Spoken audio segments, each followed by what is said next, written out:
Gloire à Jésus. Dans les prochaines minutes qui vont suivre, nous allons passer des moments de qualité dans la présence de notre Dieu, à l'endroit de cette grande campagne d'évangélisation, qui est également une campagne d'équipement spirituel qui nous permettra d'affronter au sortir d'ici le monde.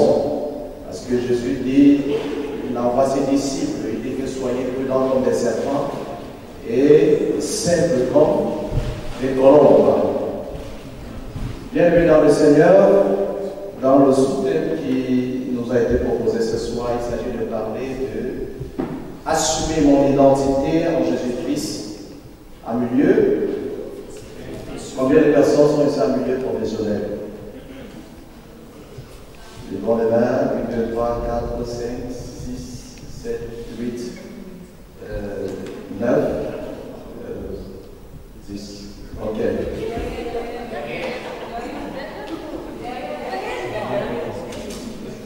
Ah, ok.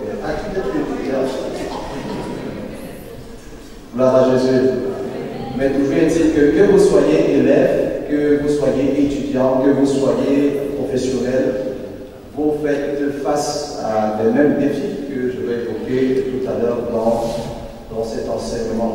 Je n'en aurai pas pour longtemps, parce que je vais aller à l'essentiel.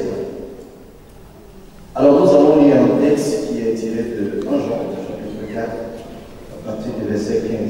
Rapidement, je vais lire. Est-ce qu'on est ensemble? Tout le monde est avec moi? 1 Jean, chapitre 4, à partir du verset 15. Il est écrit: c'est lui qui confessera que Jésus est le Fils de Dieu. Dieu demeure en lui et lui en Dieu. Et nous avons connu l'amour que Dieu a pour nous et nous y avons cru. Dieu demeure. Dieu est amour et celui qui demeure dans l'amour demeure en Dieu et Dieu demeure en lui. Verset 17. Tel il est, tel nous sommes aussi dans ce monde. C'est en cela que l'amour est parfait en nous, afin que nous ayons de l'assurance au jour du jugement. Est-ce que quelqu'un peut dire avec moi, tel il est, tel nous sommes? Donc c'est une question d'identité et c'est la parole de Dieu qui affirme cela. Je disais encore ce matin, lorsque j'enseignais au culte de midi, que notre foi ne doit pas être basée sur nos expériences, sur ce que nous savons, sur ce que nous voyons, sur ce que nous vivons.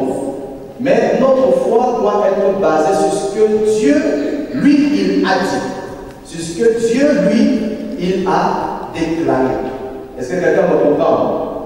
Alors, si nous vivons des expériences assez difficiles, assez malheureuses, et que notre foi y est appuyée, il y aura un problème. Nous aurons une foi qui vacille.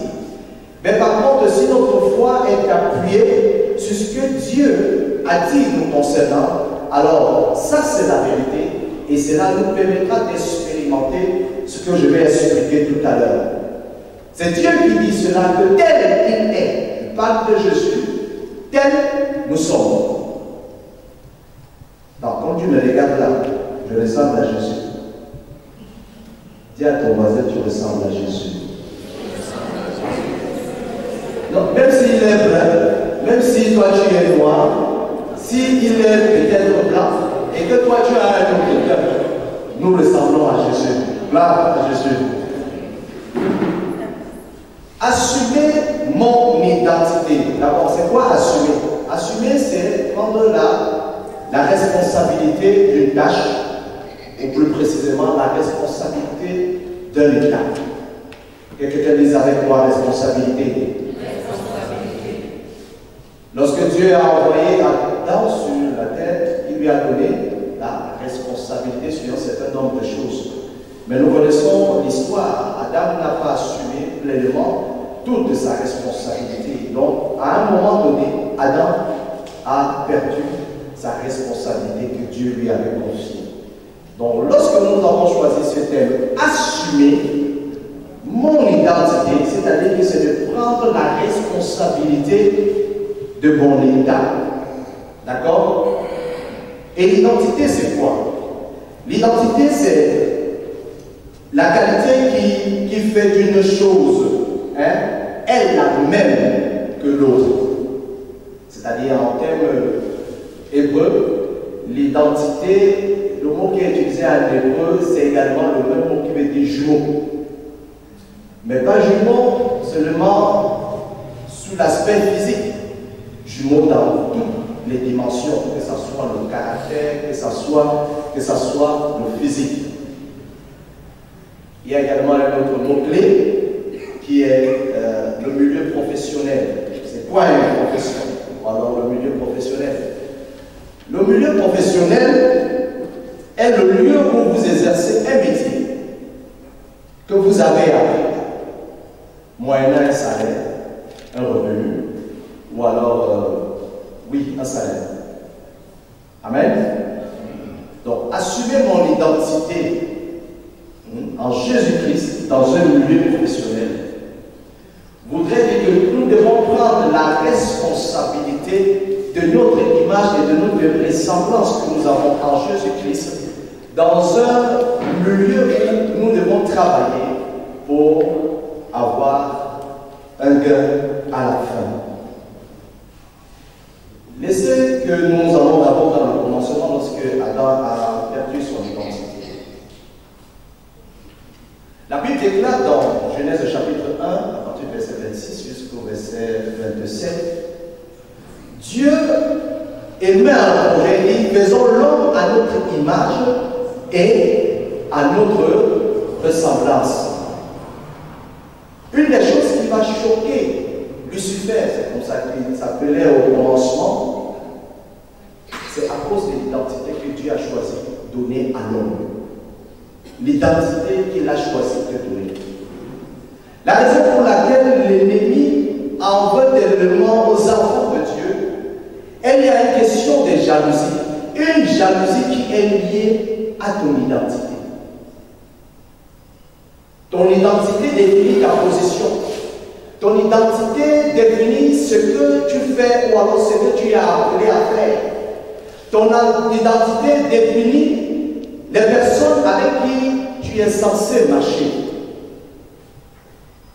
Dieu est le projet. Faisons l'homme à notre image et à notre ressemblance. Lucifer était déjà dans ce que j'appelle la gouvernance du Seigneur. Il était un adorateur. Mais vous comprenez avec moi que Lucifer n'a jamais été créé à l'image et à la ressemblance de Dieu. Une des choses que vous devez comprendre sur les questions d'identité, lorsque tu sais qui tu es, le diable te respecte. Dis avec moi, le diable te respecte.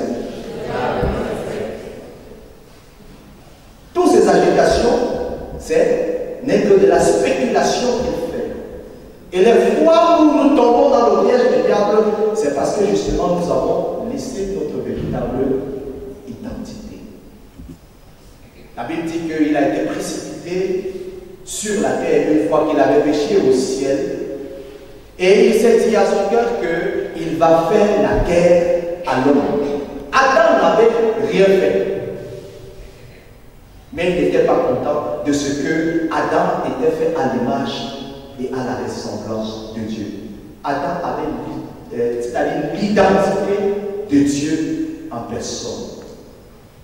Être à l'image n'est pas la même chose d'être à la ressemblance. Être à l'image de Dieu, c'est quoi? Être à l'image de Dieu, c'est que lorsque Dieu regardait Adam, il se voyait lui-même à Adam. C'est ça, être à l'image. Mais maintenant, être à la ressemblance, c'est la dimension du caractère. C'est-à-dire que Adam avait également la capacité de créer un certain nombre de choses. Il avait la capacité de faire également des choses telles que Dieu lui-même il faisait. La Bible dit que Dieu est amour. Adam avait la capacité d'aimer. Adam avait la capacité d'obéir ou de ne pas obéir. C'est ça la dimension de la ressemblance que Adam Adam avait. Donc tu as été créé naturellement à l'image de Dieu. Mais l'image de Dieu, ou alors l'identité de Dieu, quel est le rôle qu'il pourrait jouer dans une entreprise ou alors dans un milieu professionnel? Parce que c'est là où se trouve le défi de cet enseignement que je suis en train de partager avec vous.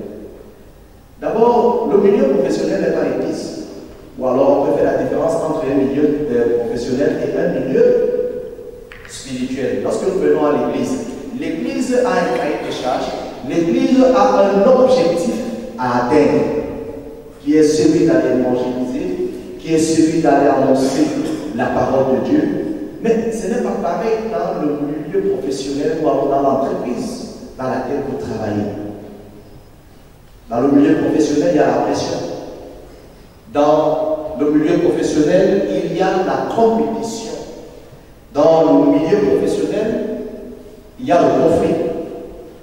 Dans le milieu professionnel, ou alors le milieu professionnel, pour ceux qui travaillent déjà, vous allez le remarquer, peut-être cela n'est peut-être pas encore passé dans votre esprit.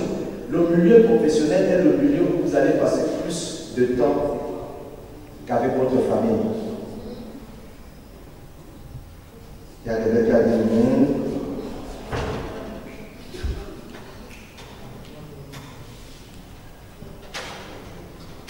on travaille combien d'heures lorsqu'on va au travail? C'est combien de travail?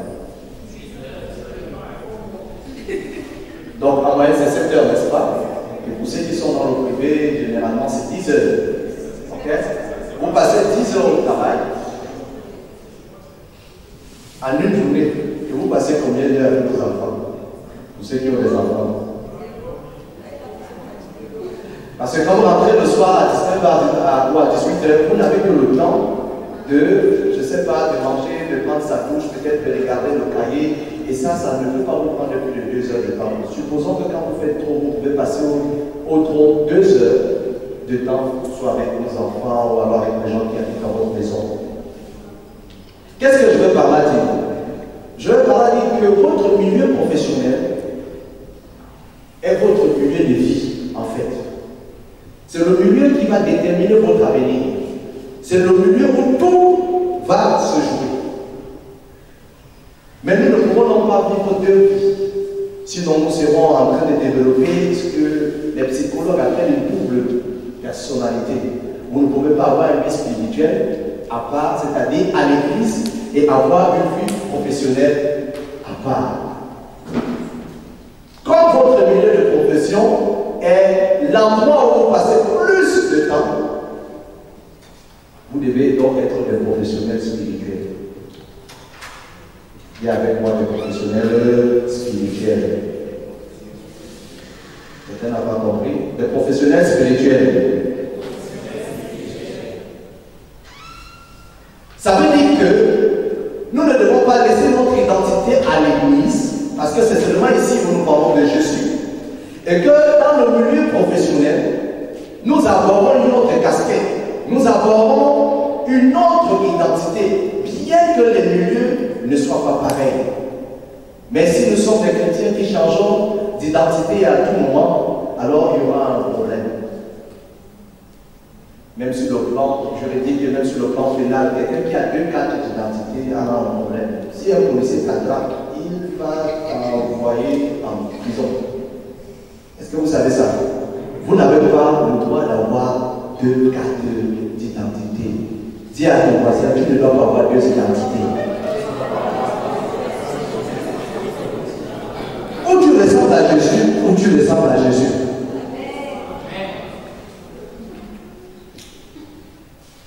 Parce que vous n'avez pas moyen de ressembler à quelqu'un d'autre.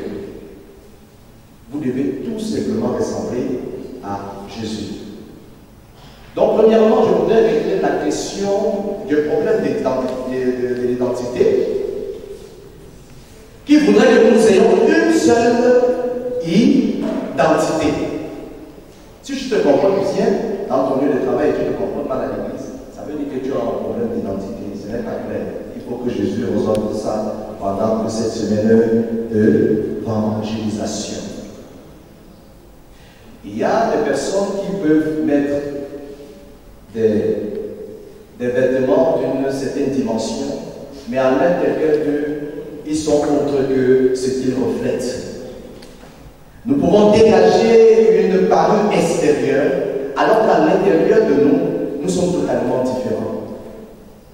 S'il est difficile de gérer déjà une identité, pourquoi vous faites tout pour gérer deux identités? Gloire à Jésus. La Bible nous dit dans le livre de Genèse, chapitre 27, verset 22, ça c'est l'histoire de Jacob et Ésaü. Voilà donc, je dis même de Jacob et Ésaü, oui. Isaac, qui est leur père, décide donc de bénir l'un de leurs enfants. Il dit à Ésaü d'aller chercher un gibier en pousse. Prépare-le-moi et tu viens, je te bénirai. La mère de ses enfants avait entendu ce que le père avait dit. Et elle a fait ce qu'elle a fait. Elle a passé l'information à Jacob. Donc c'est Jacob qui finalement va aller préparer le veau à son père. Son père va manger et puis son père va le bénir.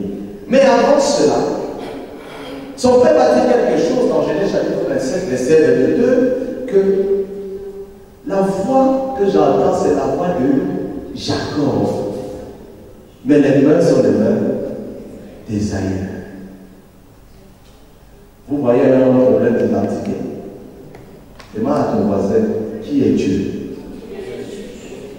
Il faudrait que ce que tu dis, ce que tu confesses de ta bouche, soit également la manifestation extérieure de ton être. Et Jacob va entrer dans les problèmes. Il va abhorrer la vie, une identité qui n'était pas la sienne. Et c'est d'ailleurs la raison pour laquelle, lorsqu'il va aller se retrouver chez Laban, il va travailler pendant 7 ans pour qu'on lui donne Rachel en mariage, qui était d'ailleurs le prix de la dot. Mais qu'est-ce que son beau-père Laban va faire? Son beau-père Laban va lui donner Léa. Pourquoi, sur le plan spirituel, son père va lui donner Léa? Il va lui donner Léa en disant qu'il n'est pas de notre tradition que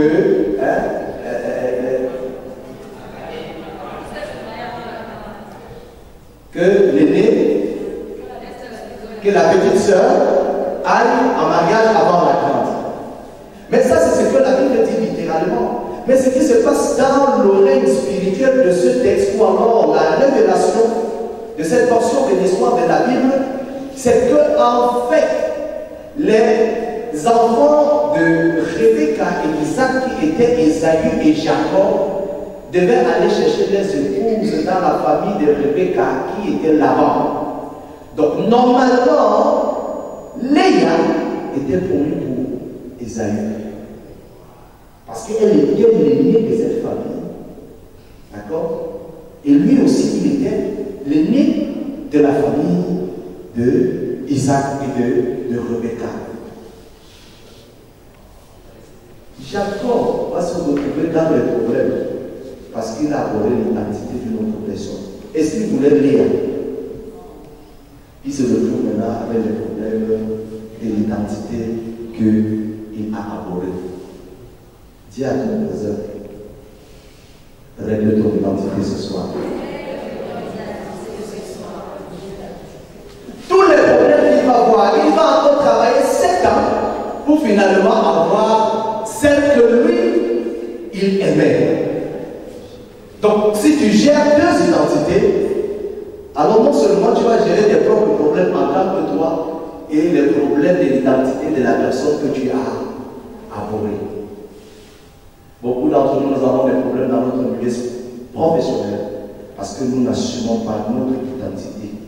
Qui nous sommes? Nous essayons d'être saints à l'église, nous essayons de bien marcher, mais lorsque nous sommes dans notre, peut-être si nous travaillons peut-être à la caisse, peut-être aux impôts, je ne sais pas, s'il y a quelqu'un qui travaille aux impôts, excusez-moi, il y a des choses qui se font en fonction publique, qui ne sont pas tous les enfants de Dieu. Gloire à Jésus. Vous ne pouvez pas extorquer quelqu'un parce que vous êtes dans un milieu professionnel, parce que votre patron a dit que ici, là, vous savez qu'on vient de me nommer. Il faut voudrait que je vende au maximum tel nombre de timbres et tout ça parce que je dois avoir des intérêts. Et vous venez à l'église et vous allez dans votre milieu professionnel. Vous jonglez quand même. Vous pensez que l'argent de l'État, c'est l'argent de Paul. L'argent de l'État, c'est l'argent de Dieu. Qui vole à l'État, vole également à Dieu. Gloire à Jésus. Nous devons garder notre intégrité.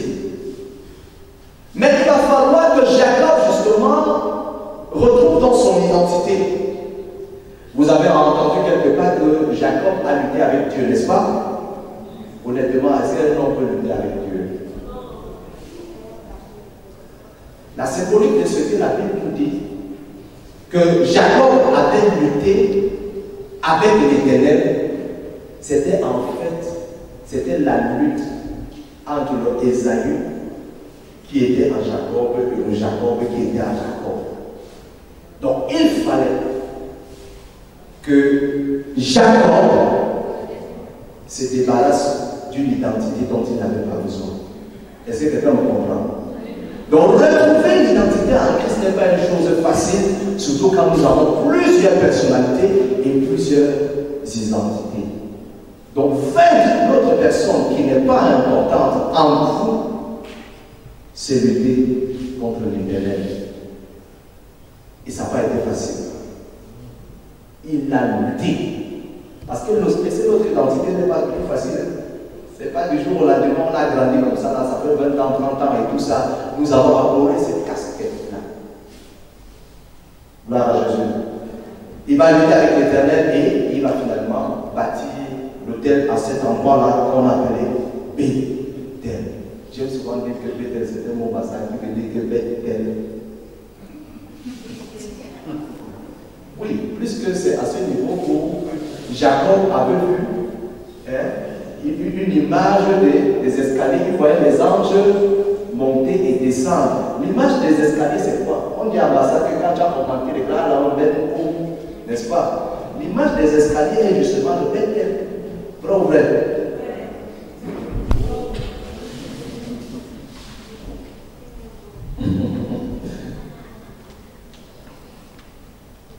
Autre élément que je voudrais partager avec vous, parce que je vais vous donner 3 attitudes clés à développer en milieu professionnel. Ne soyez pas hypocrite. Dis à ton voisin, ne sois pas hypocrite.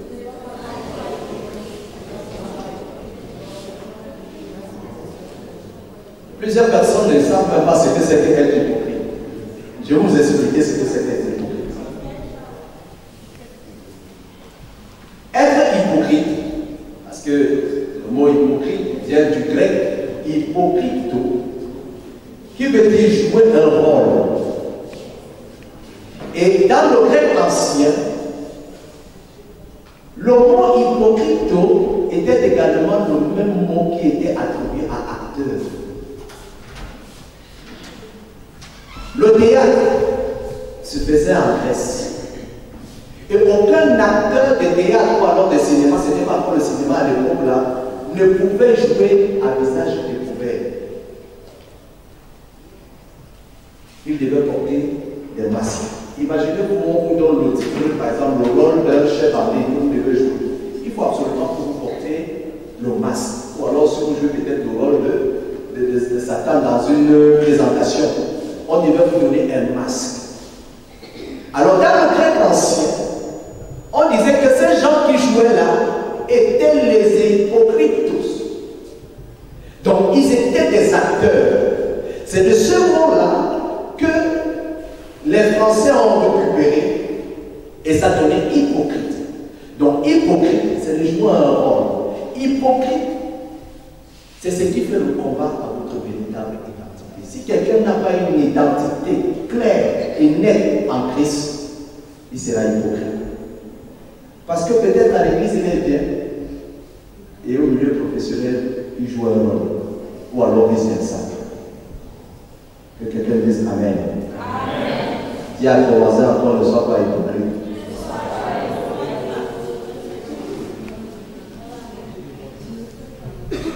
Le jour où je l'ai découvert, Et j'ai compris, vous savez, quand vous dites à quelqu'un qu'il est hypocrite, ça l'énerve. Mais si vous lui dites que tu es un acteur, ça va moins l'énerver, mais en fait, vous dites la même chose. Là, je dis à ton voisin, ne sois pas un acteur. Et c'est dans ce sens que les réalisateurs de Hollywood ont évolué. Vous pouvez voir un acteur qui joue plusieurs films. On fait maintenant, c'est qu'on ne met plus des masques, mais on fait ce qu'on appelle le make-up, parce que le make-up aussi, c'est le masque.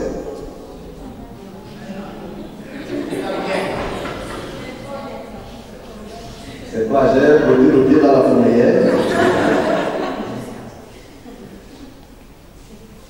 Gloire à Jésus. L'hypocrisie est ce qui fait la guerre à l'identité. Dans votre milieu professionnel, ne soyez pas hypocrite. Et je ne connais pas un milieu hypocrite comme le milieu professionnel. Les collègues ont des informations qu'ils ne te disent pas. Ils font semblant. Tu marches avec eux, tu manges même avec eux, mais tu n'es pas au courant de rien. Peut-être qu'on t'a déjà limogé depuis, tu n'es même pas au courant. Ils rigolent avec toi.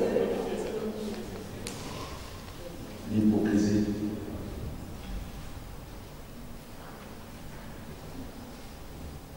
Est l'identité de Christ. Je voudrais partager avec vous 3 points clés sur que vous devez développer en milieu professionnel. Comment j'ai résumé ça? L'attitude que vous devez voir. Voilà 3 principes. 3 valeurs que vous devez coûte que va développer. Parce que j'ai regardé de la Genèse à l'Apocalypse. Les serviteurs de Dieu, alors c'est les enfants qui ont servi Dieu, que ce soit Daniel, que ce soit Jacob, que ce soit David et tout ça, ils ont développé ces 3 principes. Le premier principe, c'était le principe de l'amour. Le deuxième principe, c'est le principe de l'intégrité. Et le troisième principe, c'était le principe de l'excellence. Les évangiles nous disent quelque chose. Si l'on te demande de faire le double, de faire ce qu'on t'a demandé, fais-en le double. Est-ce que c'est ce que vous faites dans votre milieu professionnel? Peut-être vous pourrez vous retrouver en train de discuter sur un certain nombre de choses. Pourquoi c'est toujours moi qu'on envoie et tout.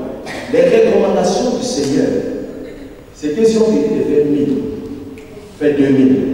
Quand le Seigneur le dit, c'est parce qu'il sait que tu as la capacité justement de faire les 2000.